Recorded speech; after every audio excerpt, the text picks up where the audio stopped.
You are now live. Yeah, Schlock West in the morning, Dash Radio, the Spin Room. You know what it is. What it do, party peoples? Welcome to the Spin Room this Monday afternoon. Thank y'all very much for joining us. Hope you guys had a wonderful and blessed weekend. The crew, we back up in here for another episode, man. I be your man, Bigg Pwee. We got welcome back all the way from Brazil, DJ Ron C.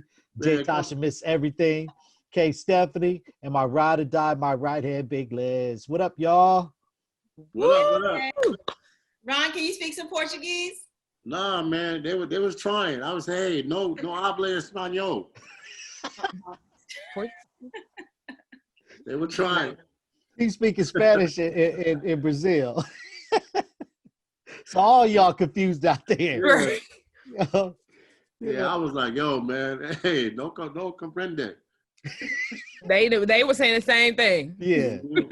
It was, huh? What? Okay. Yeah. All right, man. You know how we do this every time we start the show. Right down below, ladies and gentlemen. Right down below. Yep. Need you subscribe to this YouTube page. Make sure you click on the bell because we post a new show every single day, Monday through Friday. Plus, give us a thumbs up and share this YouTube, all right? We also are on all podcast platforms, Apple, Google, Spotify, and Anchor. Please subscribe and share with your family and friends there too. Big Les, you ready to get this show popping? Let's do it. The entertainment news, let's get it. My heart is broken. And I know you've all heard, because it happened last week, R&B singer and my dear, dear friend, Bobby Brown, has lost yet another child. His son, Bobby Jr., dead at the age of 28, found in his home in LA, in the Valley. And at the time that, we're reporting this now, they still believe that there was no foul play involved. The coroner has said that the cause of death is going to be deferred pending additional investigation and that he did not have COVID. And Bobby Brown Jr. is one of 7 children. I remember Bobby's first kids. He had son Landon, his daughter La Princia, and all that other stuff when I was dancing for him. And we all know about Bobby Christina, that she died at the age of 22 with Whitney. How much can one person take? Like, this is a lot, condolences wise for anybody to deal with, regardless of what you may or may not have done in your lifetime. This is a lot. Like, any suggestions, you guys, on how someone can heal from this? I mean, everybody, heals differently when it comes to loss of life.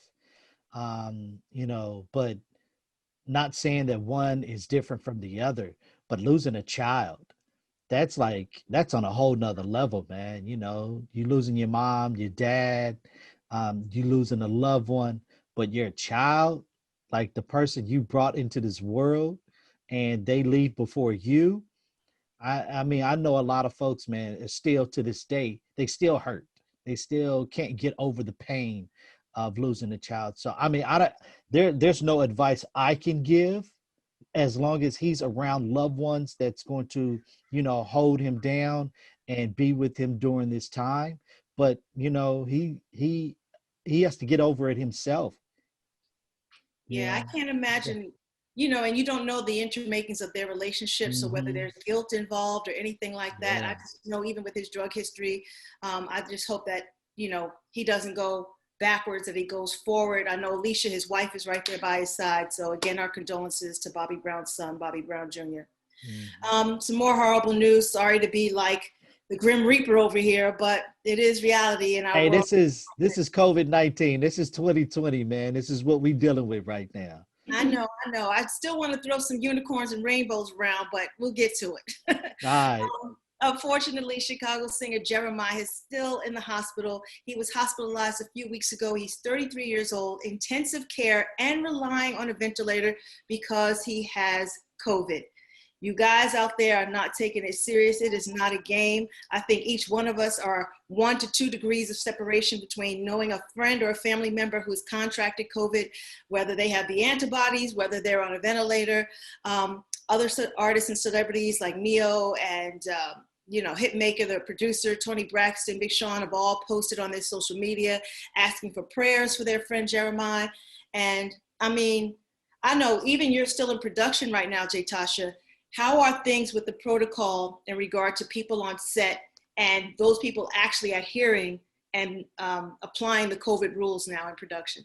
It's really funny that you mentioned that, because I was, like you said, in a recent production, and everybody gets tested. You know, we get tested every 3 days, and we had a COVID scare on set where somebody found out their roommate caught it or was coming down with a fever, and we literally, as soon as he got the text message, stopped production. Everybody went to their separate areas. We cleaned up everything, sent him to go get tested everyone, and then found out that the roommate didn't have it, he didn't have it, and we were able to, like, you know, presume working, but it was still like everything is like stand still, nobody move, don't touch nothing, like don't even breathe. It's like that serious. And you know, we really took precaution, and luckily nobody was sick from our production and everything as well. But it is definitely very serious, and it's not nothing to play with. Yeah, it's definitely real. The numbers all over the world, California and especially South Dakota, are really going up, you guys. So take heed, do what you can, stay away. I know it's hard, but we're going to make it. We're going to make it. We're going to make it. That we are. Yeah. One more bit of bad news. Comedian, veteran, stand-up, my friend Sinbad is recovering from a stroke. We all know his government name, David Adkins. He came out in the 90s. He was on, you know, A Different World, and also had his short-lived own talk show, The Sinbad Show. A stroke is nothing to play with. And again, you can make a full recovery, or sometimes you're just never really the same. So we just hope that he can make a full recovery and get back into the game. Absolutely. Absolutely. Yeah. Our prayers go out to him and his family, man. Yeah, shout out to him. He was doing a lot of music too. He was performing with his band and stuff like that, as opposed to just doing stand-up. So hopefully he'll get back into the groove, and we all know how healing music can be. So we're gonna hope Absolutely. he's headed that way. Speaking of music, we all know that the Super Bowl halftime show is just, you know, on everybody's, like, even if you don't watch football, you set your DVR to watch how it's going down on halftime.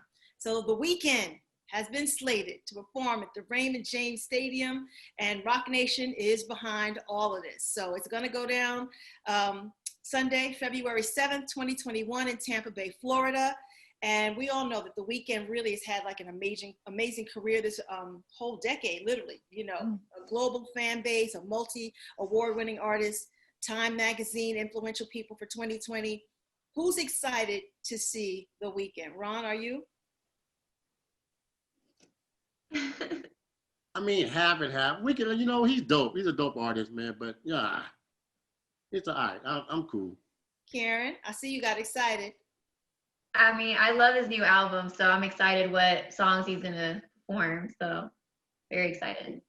Yeah, I actually got tickets to his show that was at the Staples Center for 2020, and they haven't refunded any money, but they moved it to 2021. Unless I'm in a plastic bubble, I don't know if I'll be going. I'm trying to see if I'm gonna have to sell my ticket. I have the bomb seat too, so I don't know. We'll see. But I have a question about that. Is it that they're not allowing refunds, or can you get a refund if you don't want to go because of this COVID situation? Well, what they were doing, like, I also had Janet Jackson tickets, additional Janet Jackson tickets, and they weren't refunding them until her camp or what is it, AXS, or, you know, the people who are promoting it actually. Live Nation.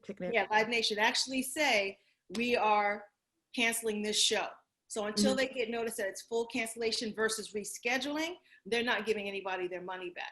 Now with COVID, I'm not really sure, because even the airlines, some of them, when you buy like even the additional insurance, there's still those parameters in the fine print about whether you can get your money back if you have a cancellation because of COVID and the pandemic and stuff like that. So it's a fine line. So with The Weeknd, they weren't offering any refunds. Because they knew that the show they were waiting to hear it being rescheduled or get official word. And right now it's rescheduled. And I'll have to see. I'll have to ask like the Staples Center if they're taking money refunds back for those tickets for people who don't want to go. Because it could be emotional. Like, I don't want to be around all these people anymore. I don't care if he's still performing. Like, right. Yeah. Like, yeah. Yeah, I'll be honest with you though, Les. Weeknd at halftime show doesn't excite me none whatsoever. Like the music, I like his music. Yeah, he's dope. Yeah, he's dope. But for a halftime show for Super Bowl, I don't know if like he's popping off like that. Like he has like like, I know he has, again, he has good music. I just don't feel him on Super Bowl. And I feel you too. And the thing is, he doesn't even have a lot of features really, so that you're going to expect to see like Lil Jon come out and Nicki Minaj come out and all these, you know what I mean? Beyonce come out, unless he's planning something really special and bringing new music and new versions to the halftime show. I don't know. We'll just kind of have to wait and see. And I'm like, Jay-Z is kind of overseeing this type of stuff with the NFL. Why didn't Jay-Z just perform? Ask him. He's put on his business hat and he's he's sitting back and cashing the checks. He's like, I ain't got to work to get the same amount of money. I'm not working. Yeah, and plus he's got a lot to prove right now. It's easy for him to just throw himself in there. But of course, remember, we're trying to please the masses for Super Bowl. You can't just go, as much as people love hip hop and R&B, you still got the country singers or the pop people, and you got to appease the masses. So he's probably being politically correct at this point. Yeah, maybe they'll add some more people to help Weekend out. We'll see. I'll keep you posted. Yeah. So your girl Nicki Minaj has announced that she's got a 6-part docuseries Inside Her Life, and it's coming to HBO Max. She has said, I couldn't be more thrilled to have HBO Max on board to help me tell my story in this delicate and memorable way, a way that my fans will love forever, and this doc is going to be next level. I can promise that. So now I know you guys, maybe some of you guys remember that she had a documentary special called Nicki Minaj, My Time Now. I think it was on the E! Network or something back in the day. Kay, Stephanie, did you see it? I did, yeah. What did you think about her and that whole show? I mean, I got to see how she really is behind the scenes, as far as, you know, how she's so articulate when it comes to how she wants her show and how her opening like, you can definitely see how she runs things. So so it gave me an aspect of what type of female she is, but at the same time, I admire that, because I mean, we all aspire to be that boss lady, to just, you know, want things the way they are and how you envision it. So it's so great her takes on it, because when I watched that show, I was disgusted by the way she was talking to everybody. See, I'm a chick who can't stand when you talk to the waiter crazy, or when you talk to people who help you crazy. She was talking to everybody crazy. And it's not what you say, it's how you say it. So you can still be a boss, but when you start like calling people out their name or calling them stupid or yelling at on the level of 10, it's I just was I agree with that. Yeah. There was a lot of that, but we'll see. Hopefully she's grown. She's a mother now. She's married now. Still a boss chick, but you know, we'll see. Pee Wee, are you a Nicki fan? Not at all.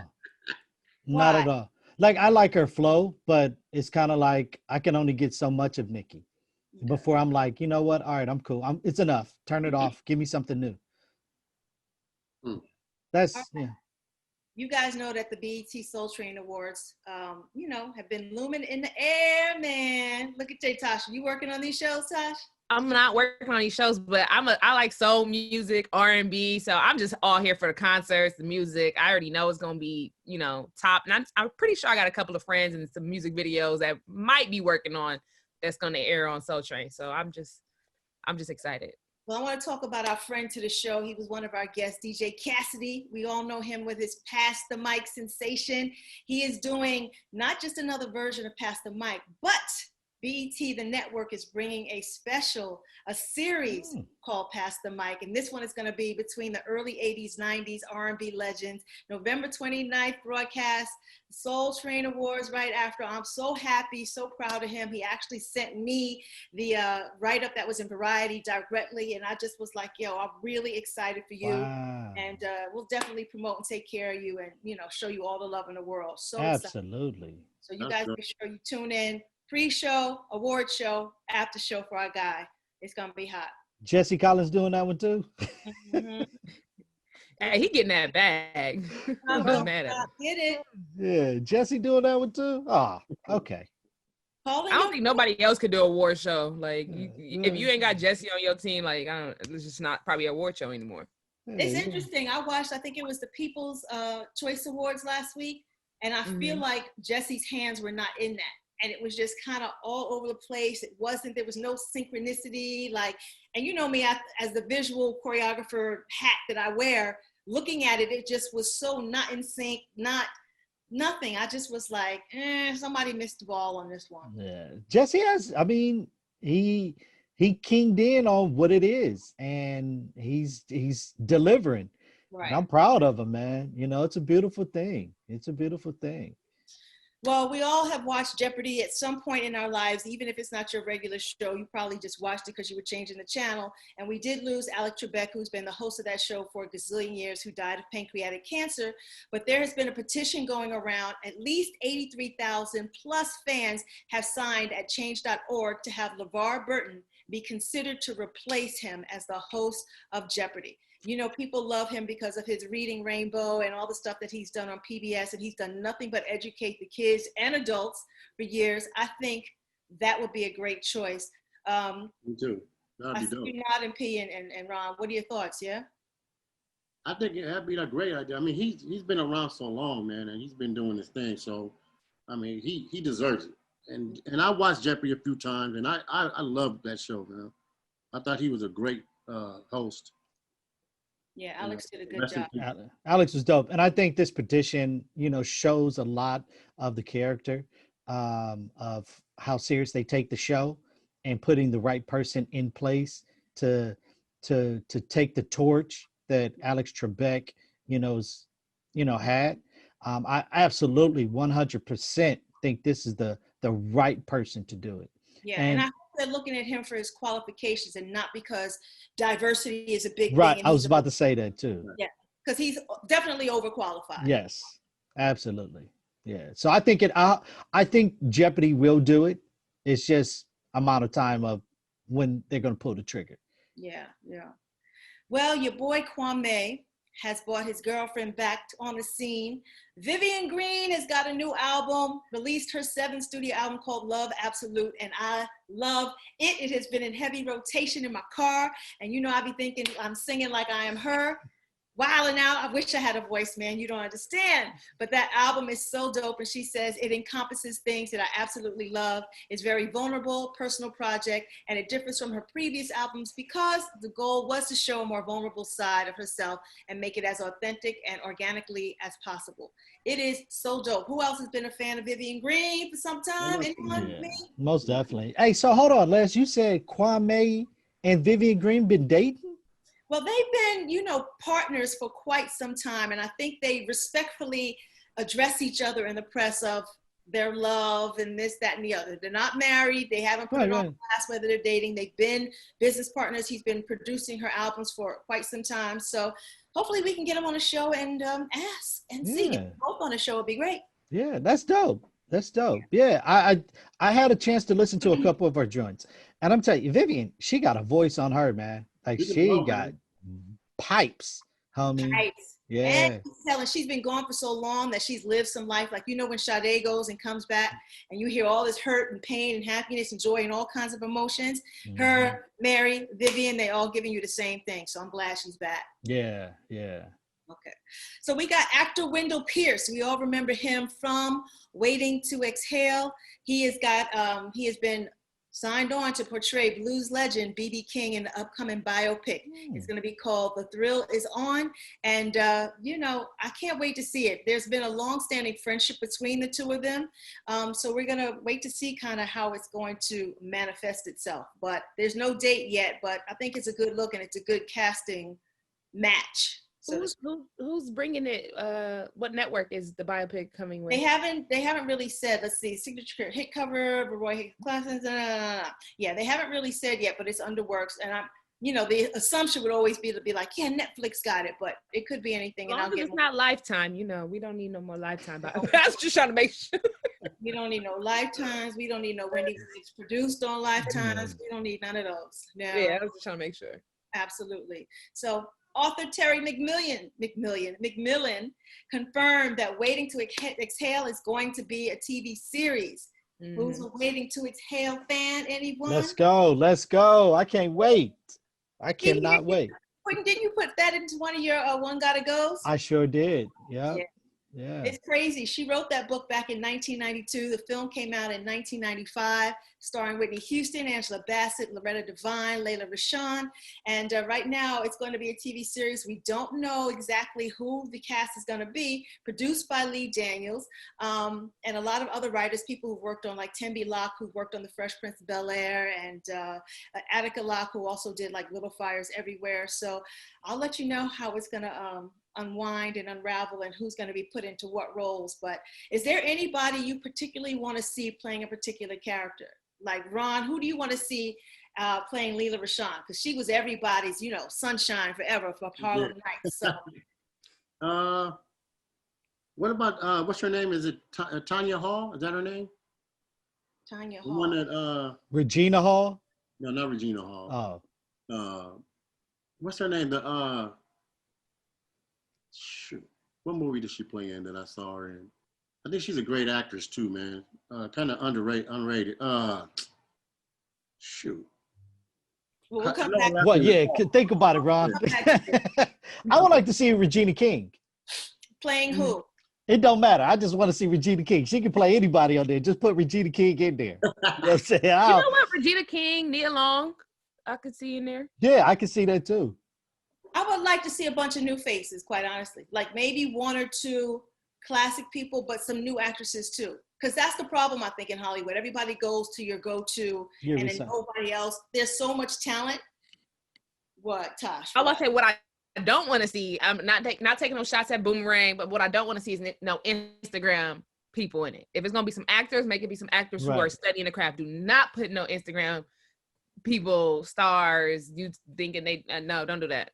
See, and I thought it was just me hating on that process. And I remember when I had a conversation with Lee Daniels' sister, who does all the casting and stuff, Leah, asking her, when you hire people because they have 2 million followers on Instagram, how do you think that feels for the actor who's been studying for so long? Or why do you do it? Or, you know, she gave me her answer that we sometimes hire them for their persona. And I'm saying to myself, damn, all I need to do is punch somebody in the face so I can get on a TV show? Like, is that it?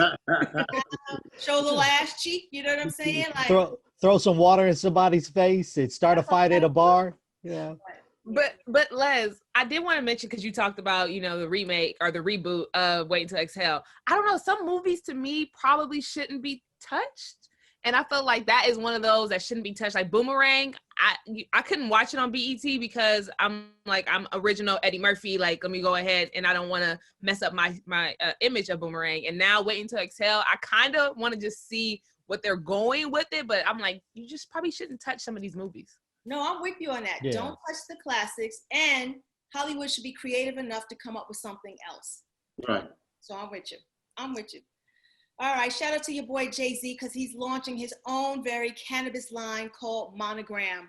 So it's just a matter of time. We all know half the hip hop industry is already in there planting those seeds. If I can't sell records, then I'm gonna get it on the Puff Puff Pass tip. So congratulations to him. He's partnered up with a cannabis company called Caliva, who's out of California. And they're doing a whole lot of like promotional glossy shots of the marijuana, but not really giving a whole lot of information. So we'll see, but it's enlisted Monogram sounds from the grow room. And that's what they're doing. It's like a playlist of music to kind of like start the hype. And it's going to be part of the streaming service of Tidal, of course, where it's got Pee Wee's favorite, Bob Marley, the Beatles, and Rihanna on there too. Hey, you can't talk about the Puff Puff Pass without talking about Bob Marley, so it only fits. There you go. All right. Just a little bit more before we get up out of here. Shout out to Kenya Barris. We all know him from Blackish, Grownish, Mixed-ish. He is slated to direct Richard Pryor in the biopic at MGM. Congratulations to him. So now the way they're going to do this movie is going to be centering on the life and times of Richard Pryor. We all know him to be one of the most influential comedians of all time. And, you know, he's appeared in over 50 movies, headlined the series, The Richard Pryor Show. So there's going to be a lot of pressure on him to deliver this, because that's been a very coveted role from so many people, whether it was Mike Epps and a whole lot of other people in consideration. Right now, they're not giving a whole lot of information about who's going to play what. And I'm sure the family has definitely signed off on this for it to be a go-ahead. But who would you like to see, Stephanie, playing Richard Pryor? No, I mean, that's a tough to answer, to be honest. I don't know. Pee Wee, Ron? Mike Epps is not a good one for me. Like I heard they was asking him, or he tried to do one before, but Mike Epps, no. He's not even a close. I wouldn't even have picked him. But shoot, I don't know. He doesn't have to be a comedian, but I don't know off the top of my head who I would Ron, pick. we're gonna come back to you again. Pee Wee, he's still in Brazil. Yeah. It is hard, because how big Richard was, and to find somebody that I think would be good enough to portray him on film and actually, sell the product, instead of, like Jay Tasha was saying earlier, having a Lifetime joint from Wendy Williams and mess up Richard Pryor's whole, bio. At first I said Mike Epps, I said Steve Harvey, but now I said, not now, I said Jay Tasha, relax. You know what I'm saying? But like now, I don't know. Like I would say maybe Eddie Murphy may be able to do it. I don't know. Like I have no idea. This is a hard one. I mean, Eddie may be the closest person I may put in there is Eddie. What, Jay Tasha? Come on, spit it out. Say it with your chest.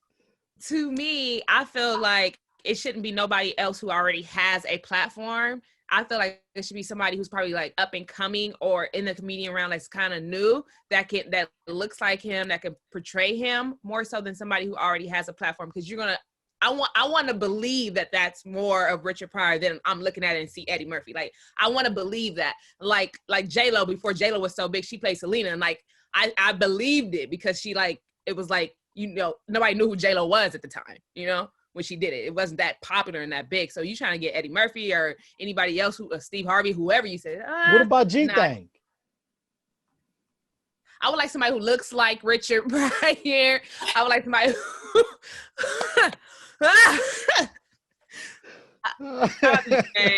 Keep doing your thing. And that's going to be a hard thing, is finding someone to play every age of him and to be as qualified, right? Because we all know that somebody who's a genius like Paul Mooney, who wrote Side by Side with Richard Pryor and all the other greats from that era, what's his name from Sanford and Son, Red Fox, and all these other people, he's probably aged out, or maybe he could play the older version of him, but he's somebody I think is great, or should be in the room with Kenya Barris with the writing and all of that other stuff at least. So I'm with you. Yeah, definitely. Yeah, I keep on happy. All right, a couple of more things because we're making this long. Kevin Hart, Charlamagne the God, congratulations to them. They have an Audible partnership to amplify Black voices. It's a multi-year deal for them, and they're going to tap into Black actors, actresses, writers, singers, and more storytellers to create a whole bunch of audio projects. So they're combining their Heartbeat Productions and See the God World Productions. Congratulations to them. That's a really dope business move for sure. Yeah, that's hot. That's hot. Yeah.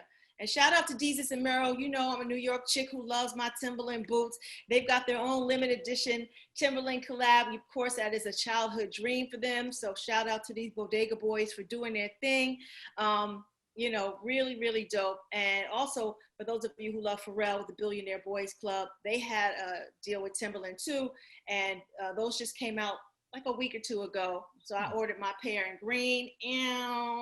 I thought you would have did wheat. That's what I thought you'd have keep it, original. But they're the wheat with like a green rubber or like they're really finesse. Pharrell's not doing no fake laid back, whatever stuff. So they're kind of funky fresh. So I got to be in on green's my favorite color. So I had to go there. Shout out to rapper Shine Barrow. He was elected to Belize's House of Representatives. J. Tasha, I was waiting on this. Yeah, man. So while the Prime Minister, Dean Barrow, is going to be replaced by John, excuse me for the pronunciation, Burchenyo of the People's United Party. Barrow's lineage also lives on the country's government. So the Prime Minister's son and former rapper, Moses Shine Barrow, won the Mesopotamia seat in Belize City. This is amazing. We all know he served in prison for 2001 to 2009 for his part in a nightclub shooting involving Diddy. I was actually there. I was actually by the front door. I was actually right there. Pew! Gunshots right past my head. Me and my homegirl dipped into the bathroom. I was there, saw most of the whole thing. But yeah, I'm glad that he's getting a second chance to come. Jay Tasha, how you feel about your city being represented by Shine? I am excited that the whole country is being put on the map. Shout out to Shine, you know, and like I'm like my whole family, we all excited. I'm like somewhat related to Shine. Don't know, you know, everybody in Belize is related. My grandma. Ron C, don't say nothing. Okay. But yeah. Shout out to Shine. And, you know, I actually went down to Belize and we chopped it up a couple of times. So that's dope. Train Awards, you guys, November 29th. Chris Brown are leading these Soul Train Awards with 8 nominations, followed by Beyonce, Young Thug with 6 nods each, Chloe and Halle, Summer Walker, Usher with 5 nods. It's going to be simulcast BT, Her, VH1, MTV2, and it's going to air 7 p.m. Eastern again on the 29th. Don't forget to watch DJ Cassidy's Pass the Mic series that's coming on right after. This is going to be hosted by Tisha Campbell, Tashina Arnold again, and a tribute to our girl, gospel legend Yolanda Adams. And that is all of the entertainment news for this week. There it is, ladies and gentlemen. She took you down. Entertainment, the yellow big row for entertainment right there. Hey, before we get out of here, I just want to get everybody's opinion on the whole Jeezy Gucci Mane versus, because we never got a chance to talk about it real quick. Go around the room then. Go ahead, Ron C. Set it off. You sure you want to go to Ron? We might have to come back to him later. Nah, man, I'm gonna say real quick. Young Jeezy is a monster for this, man. I like the show, man. I didn't partake too much about, you know, how Gucci was set it off with the diss record, you know, started off with a diss record. But overall, man, I thought Young Jeezy brought it, man. So I gave it to Young Jeezy. Okay. Tosh? I don't listen to rap like that, but when Gucci dropped one of my favorite songs, I'm geeked up. I was like, oh, snaps. But, you know, I'll give it to Jeezy. I think he won the battle. It was a little boring to me, gonna be completely honest. I like tuned out 3 times. So yeah. But shout out to Jeezy. He did his thing and he was a grown man with it, you know? Absolutely. K-Steph? I mean, it took a while to start. I mean, I think it was like 30 to 40 minutes in, and I was just like, come on with it. Like, come on, let's go. But once it started getting started, I mean, it started getting interesting. And then when they, you know, had their little tit for tat, you know, it was much expected. But I'm glad that, you know, Jeezy was man enough to kind of extend the olive branch and try to squash it. So. P-Weezy? I didn't even watch it, homie. I'll be honest with you. I didn't even watch it. All I saw was the clips off of social media and stuff like that. That's it. I know that they had beef. I thought it was dope that, you know, Jeezy did reach the olive branch. He did reach out, got them on. They did the verses. They squashed the beef that they had between them. Grown-ass men. The one thing I didn't like is the fact that we are in a pandemic. It was like a damn club up in there. They had everybody up in Magic City. They was in the strip club. And I was like, and nobody got a mask on. I was like, oh, y'all bugging. But, I mean, I don't know too many of Gucci Mane songs, but Jeezy, to me, Jeezy be knocking. You know what I'm saying? He be knocking. Yeah. What about you, Les? I thought it was a snooze fest. First of all, you keep me waiting for an hour. I started doing housework and everything else while we was waiting. I was like, I'm on the phone. I was like, listen, you got me for 5 more minutes if you don't hurry up. And it was a snooze fest. You could tell, you could feel the egos and the testosterone in the room. And I'm sure off camera, each one of them had their crew ready to pounce. I like how Jeezy took the stance of being on some real grown man shit. Like we heard Gucci talk about, yeah, I got on $10,000 suit or whatever. And Jeezy's like, I'm buying property. Go ahead with your $10,000 suit. And I kind of like that you really have elevated, because Gucci's grown enough to know better than that. To be like, I mean, but it is hip hop, right? We all floss the jewels and the cars and the rides, and that's what hip hop is. But I like how he's on a new day and a new age. So, but it was a snooze fest for me. But if I had to pick somebody, I'll pick Jeezy for sure. Okay, all right. Well, ladies and gents, we want to hear from you. What did you think about the versus battle between Jeezy and Gucci Mane? And that's how I say, right? Gucci Mane? Gucci Mane. Yeah, Gucci Mane. You know Sound like Terrence Howard. yeah, Mane. Come on, Mane. We want to hear from you. Let us know who you thought, won the battle. I mean, we didn't talk. First time we get a chance to talk about it. So yeah, we want to hear from you also. Les, thank you for taking us down. I keep saying hip hop memory lane, but that's Thursday, man. Thank you for keeping us up to date with entertainment today. Down below, don't forget, subscribe to this YouTube page. Give us a thumbs up. Click on the bell. Share it with your family and friends. We're also on all podcast platforms, all right? Google, Apple, Spotify, and Anchor. Share with your family and friends and give us a like there too, okay, man?